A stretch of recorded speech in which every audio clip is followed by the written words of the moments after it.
The morning of my 50th birthday started like any other. The sun crept through the blinds, casting thin stripes of gold across the bedroom floor.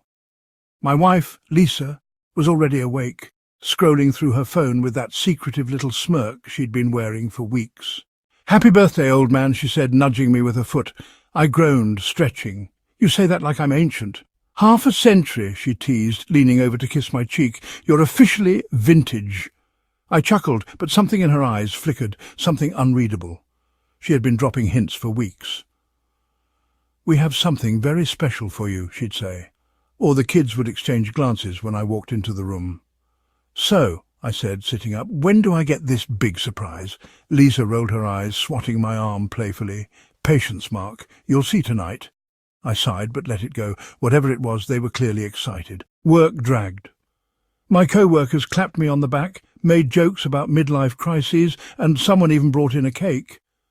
But my mind was elsewhere, on Lisa's smirk, on the way my son, Jake, had grinned at me that morning like he knew something I didn't.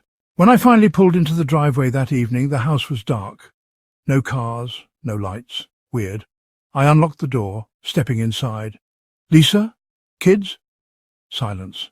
The kitchen was spotless. No half-finished homework on the table, no dishes in the sink. The living room was empty.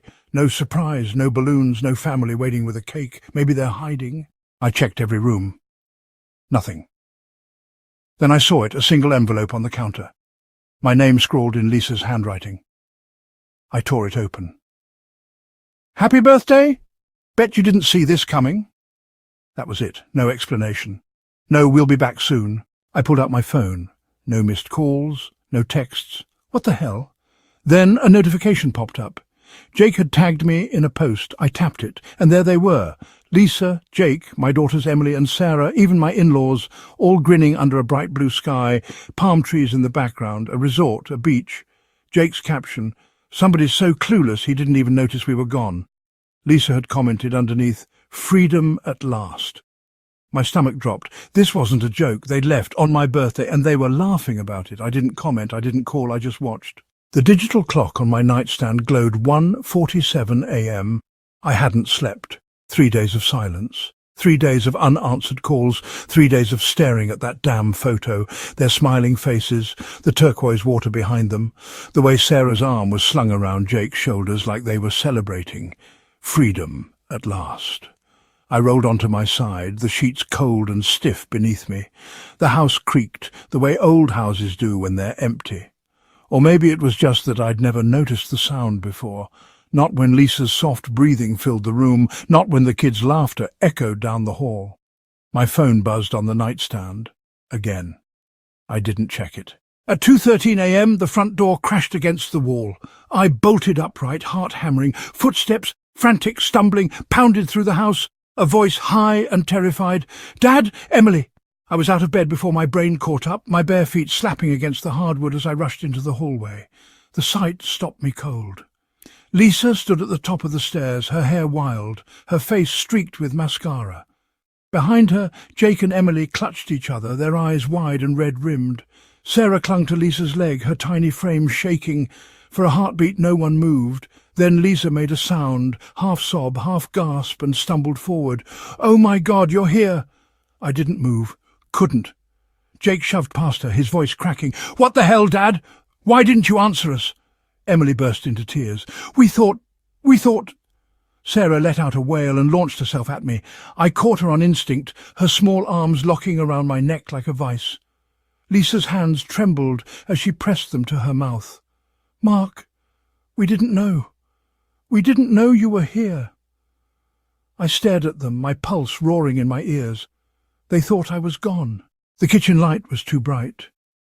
Lisa sat across from me at the table, her fingers twisting around a coffee mug she hadn't touched.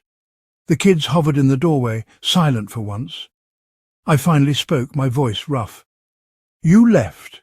Lisa flinched. "It was supposed to be a surprise, a trip for your birthday, all of us." "A trip," I repeated flatly. "Yes."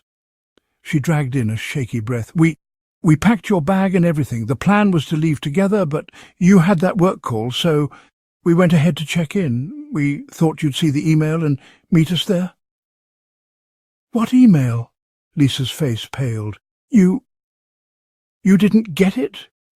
I pulled out my phone, scrolling through my inbox with stiff fingers. And there it was, buried under a mountain of spam, sent 3 weeks ago. Subject, your 50th birthday, getaway, tickets and itinerary attached, flight confirmations, resort details. A note from Lisa. Pack your swim trunks, old man. We're stealing you for a week. My throat closed. They hadn't left me. I'd missed it. Jake's voice was uncharacteristically small. When you didn't show up, we thought you were mad, that you were teaching us a lesson for teasing you. Emily sniffled. Then you stopped answering, and we thought... You thought I abandoned you, I finished softly. Lisa's eyes welled. And you thought we abandoned you? The weight of it crushed me. Sarah, still curled in my lap, whispered, I kept calling you, Daddy. I pressed my lips to her hair, my chest aching. I'm sorry, baby. Lisa reached across the table, her fingers brushing mine. We should have made sure you knew. We thought it'd be funny to surprise you. I turned my hand over, gripping hers. And I should have answered my damn phone. A beat of silence. Then Jake muttered, Yeah, you should have. The tension broke. Lisa choked out a laugh, swiping at her tears. Emily hiccuped. Even Sarah giggled against my shoulder. And just like that, the world righted itself. We didn't sleep that night. The kids piled onto the couch, Sarah tucked between Jake and Emily, their limbs tangled like they were afraid to let go. Lisa and I sat on the floor, her back against my chest, my chin resting on her head. We're idiots, she murmured. I huffed a laugh. Yep. She tilted her head to look at me. Next time we'll just stick a bow on your present and call it a day. Please. Outside, the first hints of dawn painted the sky. For the first time in days, I breathed easy. The morning after their return dawned too brightly. Sunlight streamed through the kitchen windows, casting sharp rectangles across the table, where Lisa sat stirring her coffee, the same chipped World's Best Mom mug our Sarah had given her 3 Mother's Days ago. The spoon clinked rhythmically against ceramic, the only sound in the heavy silence. I studied the dark circles under her eyes.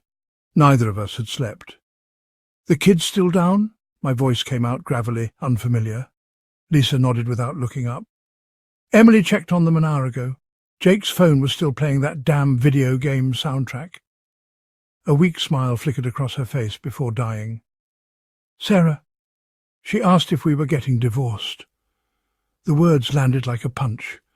I gripped my own mug tighter, the heat biting into my palms. What did you tell her? The truth. Lisa finally met my eyes. That we love each other, but we need to talk about everything. The coffee turned to acid in my stomach. We moved to the living room, our battlefield of choice for 2 decades of marriage. Lisa took the worn corner of the couch where she'd nursed all 3 babies. I stood by the fireplace, running my thumb over the rough edge of the mantel where Jake had chipped it with a Wii remote in 2012. You really thought we'd leave you? Lisa's voice cracked on the last word. On your birthday?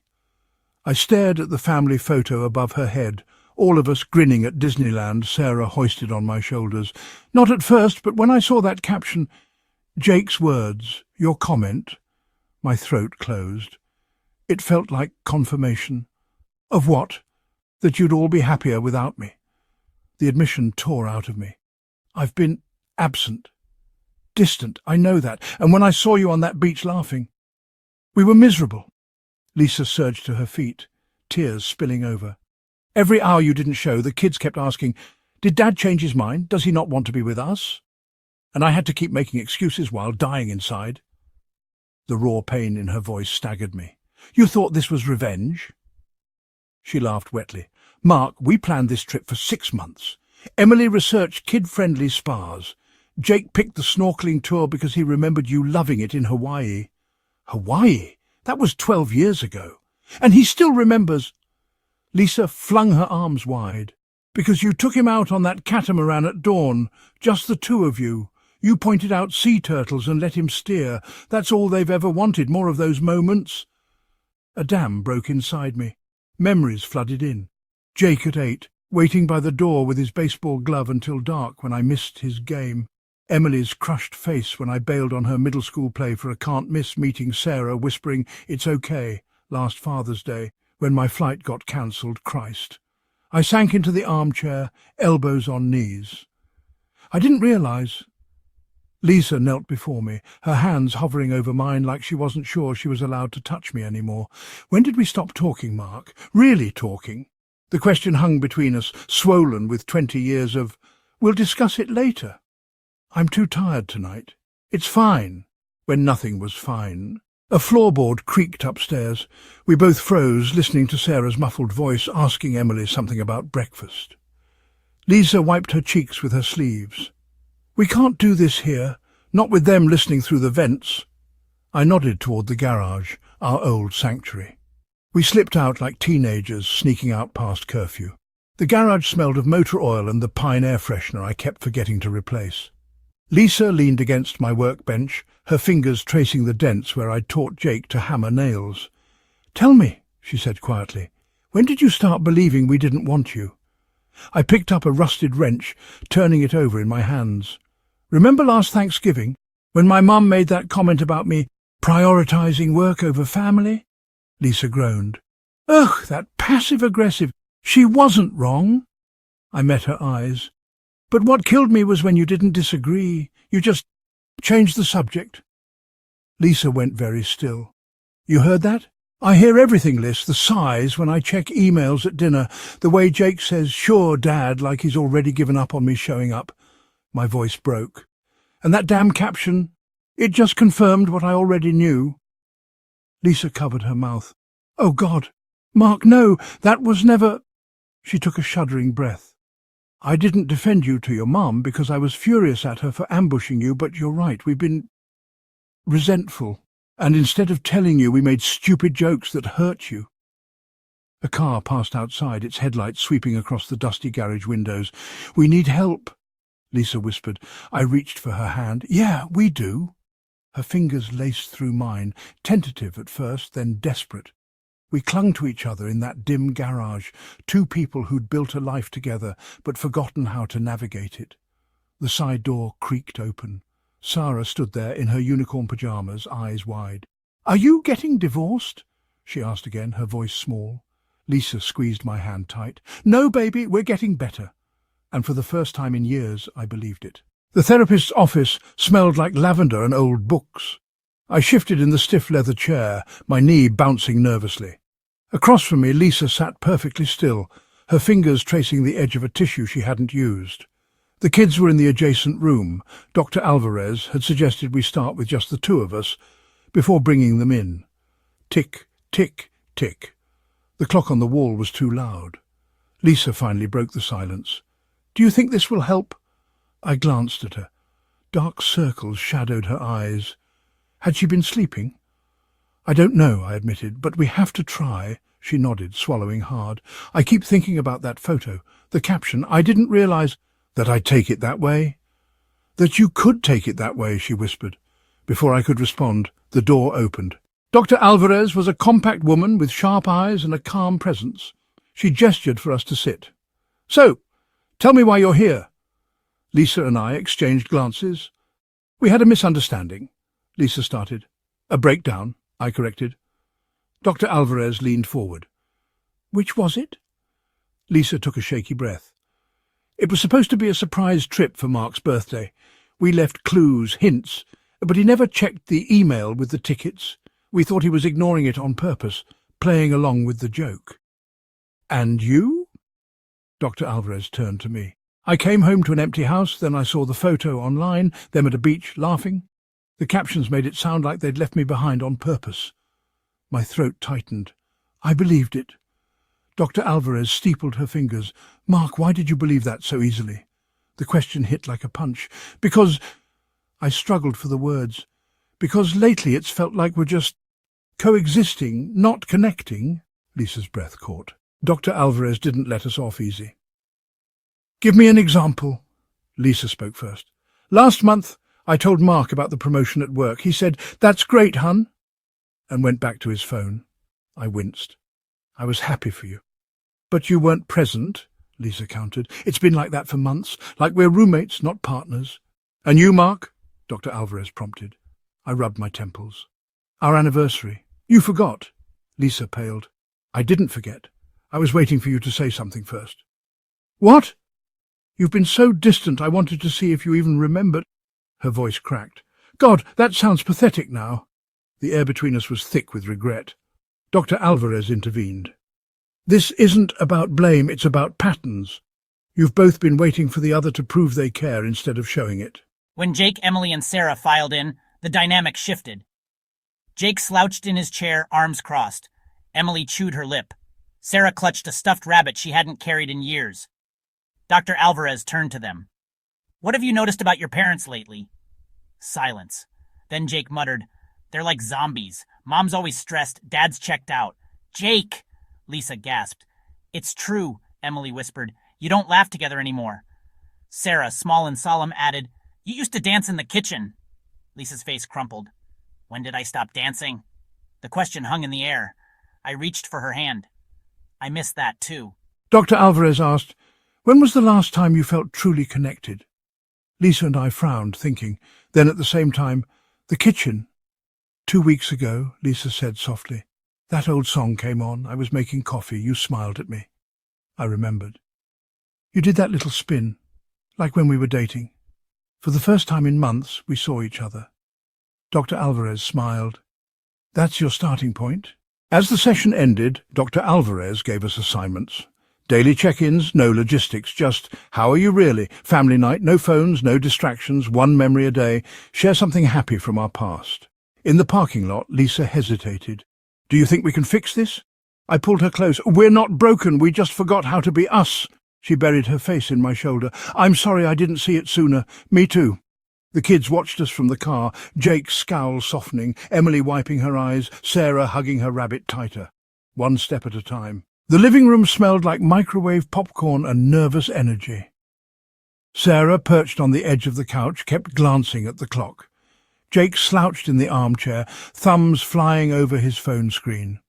Emily had arranged a plate of store-bought cookies into a perfect circle, like she was preparing for a royal tea party instead of family night.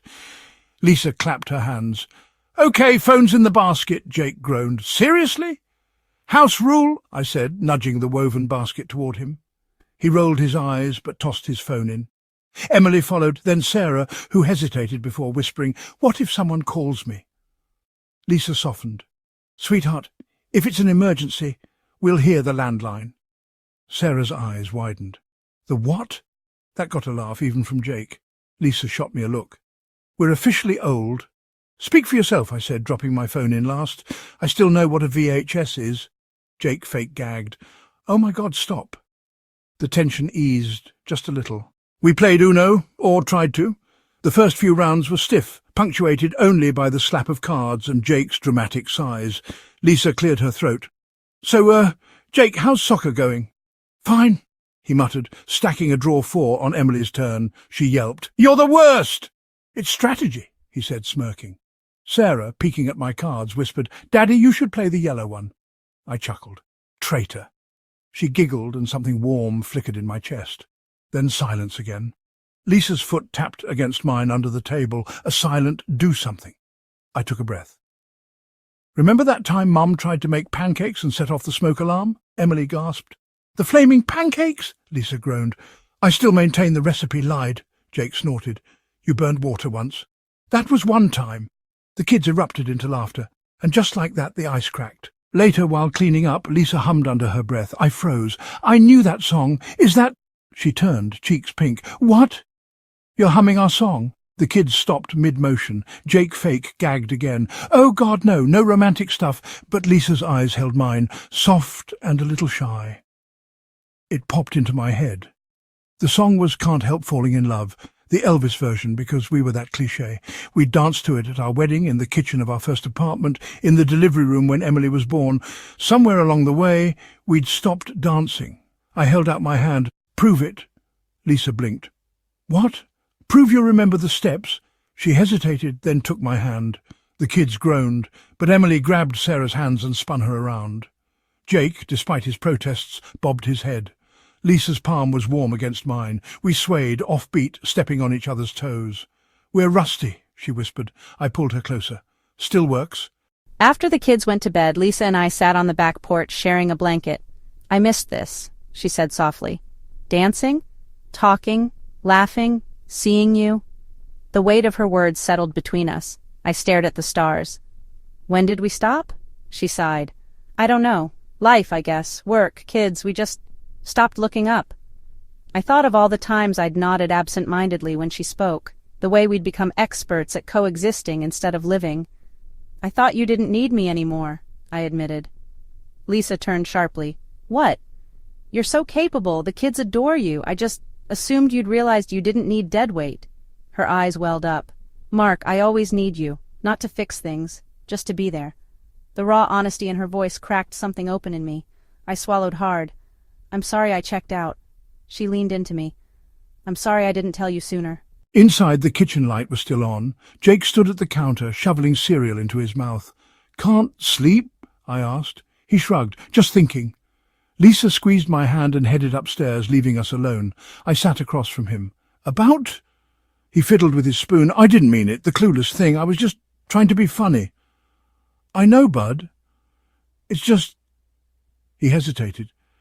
"You've been kind of distant. I thought maybe you didn't want to come." The guilt hit like a punch. "Jake," I struggled for words. "I'm sorry, I got stuck in my own head, but I always want to be with you guys." He studied me, then nodded. "Okay." A pause, then, "Also, Mum's dancing is terrible." I laughed. "Like father, like son." He grinned, and just like that, the last of the tension dissolved. Upstairs, Lisa was already in bed, reading. I crawled in beside her. "Jake says you're a terrible dancer." She threw a pillow at me. "Traitor!" I caught it, pulling her close. For the first time in months, maybe years, it felt easy, like coming home.